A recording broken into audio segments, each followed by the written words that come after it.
Today, we're going to be watching the infamous Myron Omar Fuddle Gaines discuss exposing the modern sexual marketplace that men are faced with. Now, the fact that marriage is literally a coin flip nowadays doesn't sound that good to me, but let's go ahead and get into the video, see what bro got to say.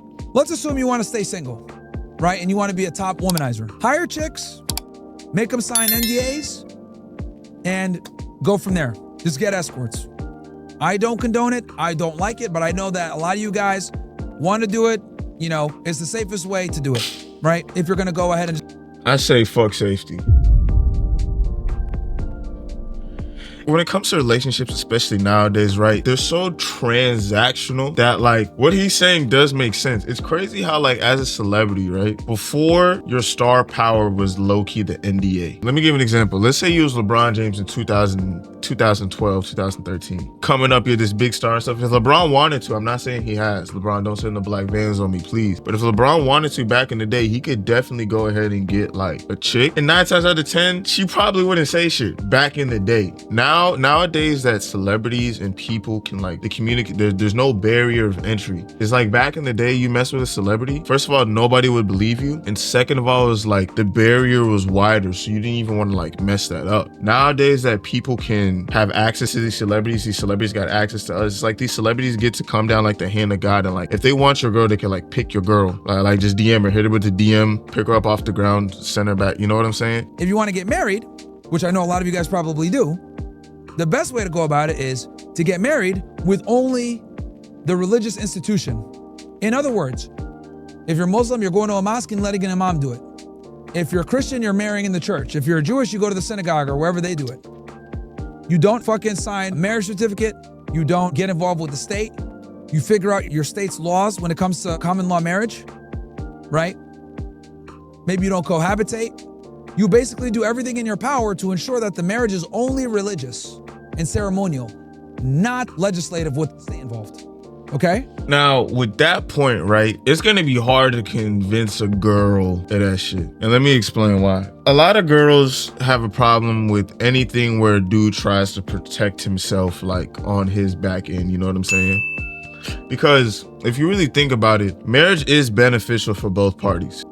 I've grown out of the saying that marriage isn't beneficial for the dude. Marriage is beneficial for both parties, right? If she helps you, marriage is definitely helpful for both y'all. Y'all get tax cuts. There's a bunch of other stuff that like both the men and women benefit from, right? But the thing I don't like about marriage is I don't like how nowadays, because what's scarier, getting married and then 1 year you divorce, or getting married and 20 years in you get divorced? Like, y'all can say getting married 1 year in and y'all are divorced is like easier, but it's like, bro, you still have to pay money. Like you still have to give somebody who's leaving you to go smash somebody else's bread if you're the dude. It's if you want to actually get married.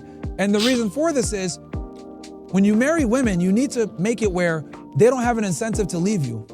The reason why so many women are open to divorce is because you have this big sprawling sexual marketplace where they have so many opportunities. And then on top of that, they can get a bag from leaving you or get the kid from leaving you.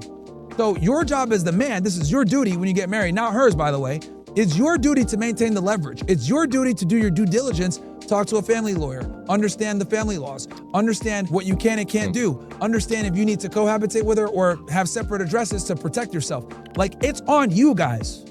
So if you're gonna go ahead and get married and you don't want to get taken to the fucking cleaners, you need to be the one to do the research to ensure that she gets zero fucking benefit from leaving you, okay?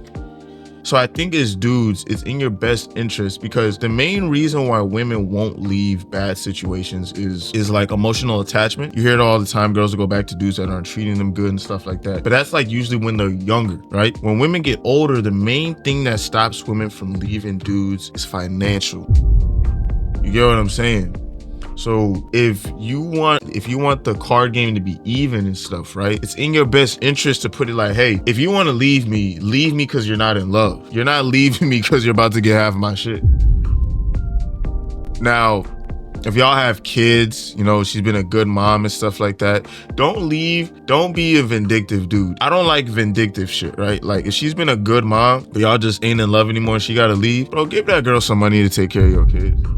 So it's as close to a clean break as possible. And if you decide that you want to be single and you want to womanize, the safest route to go there is to obviously pay. Now, I don't want to pay. I'm not going to pay. For me, I document a lot of my interactions. That's why these girls be capped. I just do it the old-fashioned way. But also, another thing, if you want to be a player and not pay, only deal with high-interest girls. That's very fucking important. Okay? If you're going to be a player and you don't want to pay and you're kind of like me, never waste your time on low-interest girls. I paid $200 for a big booty escort straight from Colombia. Happy days.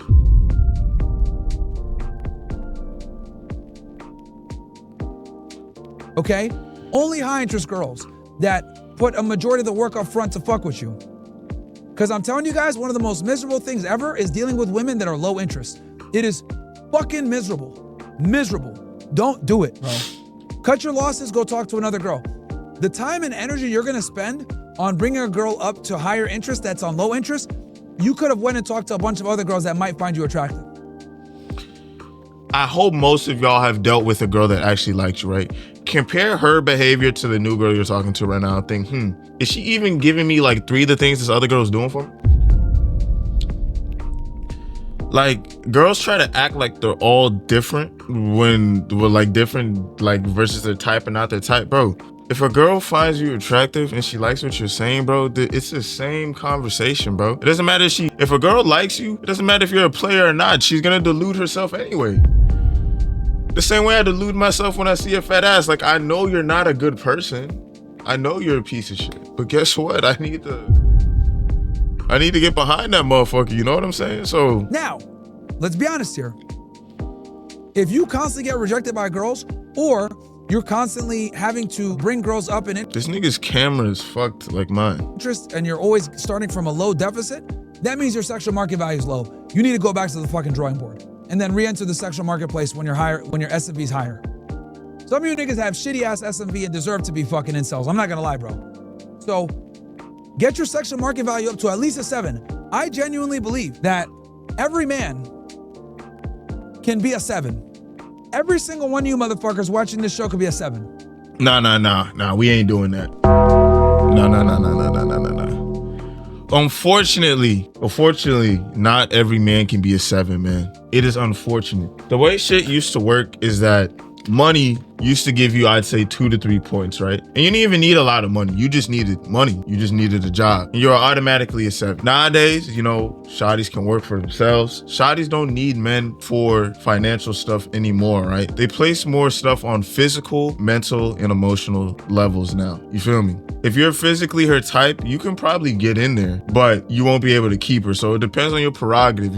If you just like physically get yourself like well, or you're physically blessed, you can probably get a lot of girls just off the fact that like physically, you know how girls think, I'll just crack this dude, but I won't date him. You know what I'm saying? If you're trying to date, you need to be physically attractive. You need to have emotional intelligence, and your mental has to be strong enough to go through hard shit, because girls turn their brain off when they're happy.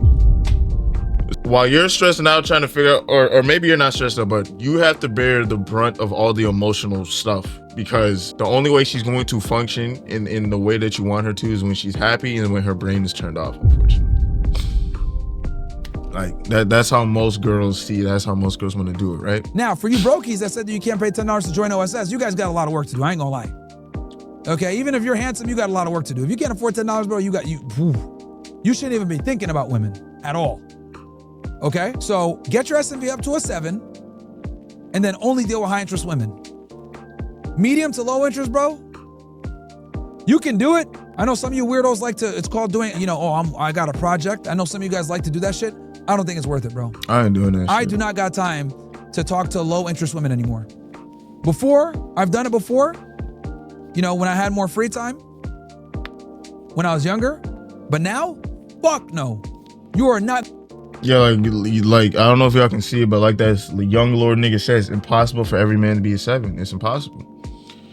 But when it comes to let him keep talking. You're gonna catch me talking to a girl that's low interest, bro. It's not happening. It's not happening. It's fucking miserable. And here's the other beauty. The more money you make, the more you go to the gym, the more you increase your sexual market value, the less bullshit you're gonna tolerate from women. Fatality. And that's very powerful, because you're gonna come in with a degree of non-thirstiness, and women can sense that shit. When you're outcome independent, when you're talking to a girl and you're kind of like, yo, take it or leave it type attitude, that's a refreshing change. Most guys are fucking pleading with women to like them. Women claim they hate nonchalant men, but have you ever, there's two types of men I never see without women. Nonchalant men, and this is gonna sound crazy, but pieces of shit. I realized this a while ago, right? Because I used to be like a persistent in your face ass nigga. I can't lie. I think most dudes, as a dude, you come down a path. You either keep being a persistent ass nigga, or you go along the nonchalant route. And then once you're nonchalant, then you can keep going nonchalant, or you go down the piece of shit route, right? Being persistent can work, but the chances of it working, because the more persistent you are, the more she sees you as a fan. You don't want to be a fan to the girl of your dreams. You want to be that dude to her, right? So how can you do that if you're a fan of her? Women don't treat their male fans well. You see all these female artists, how they talk about men. You think they're going to treat their male fans well? Look at the dudes that they're dating. Do you think those dudes were coming in like, I'm a fan of you, like, let me buy you this, like all this other stuff? Fuck no. They put up on some, hey, I want to take you out. You look good. They're calm, cool, and collected. Don't get being a piece of shit and being nonchalant. There's not the same thing. Nonchalant means regardless of the outcome, you are calm, cool, and collected, and you can make a level-headed decision. If your girl comes up to you and says, hey, baby, I want to leave you for so-and-so reasons. If you love her, if you care for the girl, I'm not saying be nonchalant and be like, hey, bitch, you can leave. Try to save your relationship if that's what you want. But when it reaches a point that you as a man is like, I can't do this anymore, don't react negatively. Nonchalant, be like, hey, I understand. It's all good. You get what I'm saying? That is what women like.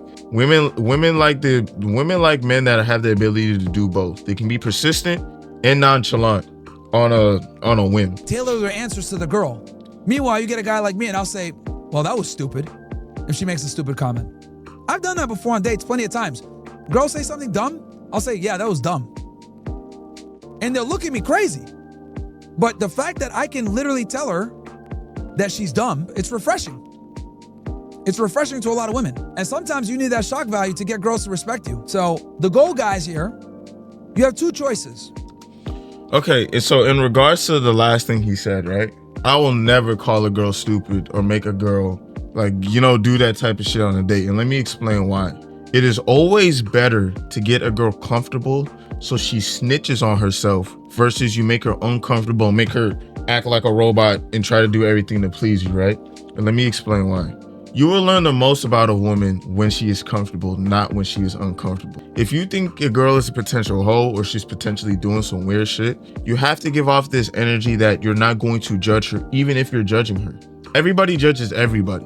Everybody judges everybody for every decision that they make that's either not aligned with what they do or they judge it with something that they would do, right? If a girl says she has 100 bodies to me, in my mind internally, of course I'm going like,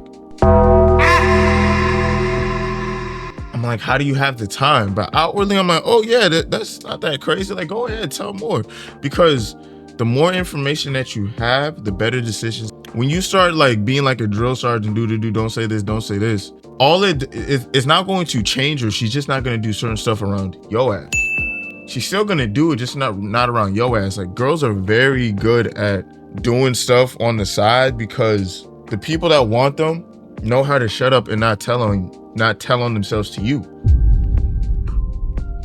The thing that sucks about being a dude is the reason why most dudes suck at being sneaky. There's two reasons why dudes suck at being sneaky. One, every girl wants to be that girl. We live in a tit for tat generation with women, right? Where girls, if you set the bar in hell, girls want to go to super hell with shit. If a girl finds out that if a girl finds out you're talking to one other girl, they want to go talk to 50 other niggas just to make your stomach, just to make you throw up a little bit. You know what I'm saying? And those 50 niggas aren't going to tell you anything, but that one girl that you're talking to is going to tell your girl. And that's why men, and also men are very lazy with the sneakiness. Girls have plans, set times, all this stuff. And like I said, the dudes will follow it because dudes are so deprived that they will follow strict codes and procedures set to them by women. If a girl's like, I want you to come and eat my butt at 7:30 p.m. tonight, sends that out to 50 dudes. 50 dudes will be like, I'll be there at 7:25. If I tell two girls, hey, If I tell two girls, I want you to come slurp me up at this time, gang, I'm telling you right now, the chance only one of those girls is coming. Fuck around, all two of them might not even come. Like, that's the reality for most dudes. Is like, it's very hard to manage women, like have a roster of women, than it is to have a roster of dudes, because most dudes know what they're there for. Their end goal is the same. For girls, their end goals change and they don't tell you. Like, most girls will try to start off like they're just here to get cracked, and then like you'll crack them good one time. They won't say anything to you. Now y'all boyfriend and girlfriend. You haven't even said anything. The contract hasn't been spoken about, nothing like that. So you got to be very, very, very careful nowadays if you're gonna have a roster, if you're gonna talk to multiple women and stuff like that. Because the way how women, especially like the mid to prettier women, act now is like, it's get back season on like 10, and you're gonna lose every time, bro. You don't have the resources to fight against a girl that's trying to get back on. It is unfortunate, man. So all in all, man, y'all make sure to tune in to the next episode of the 9th Floor Pod. I mean, not pod, reactions. The pod is coming back at a later time, once E comes back from his jail sentence. Y'all make sure to like, comment, subscribe. Come to the 9th Floor. We can learn game the right way. Come tune in for the reactions. We're gonna start gaming soon, y'all. Peace.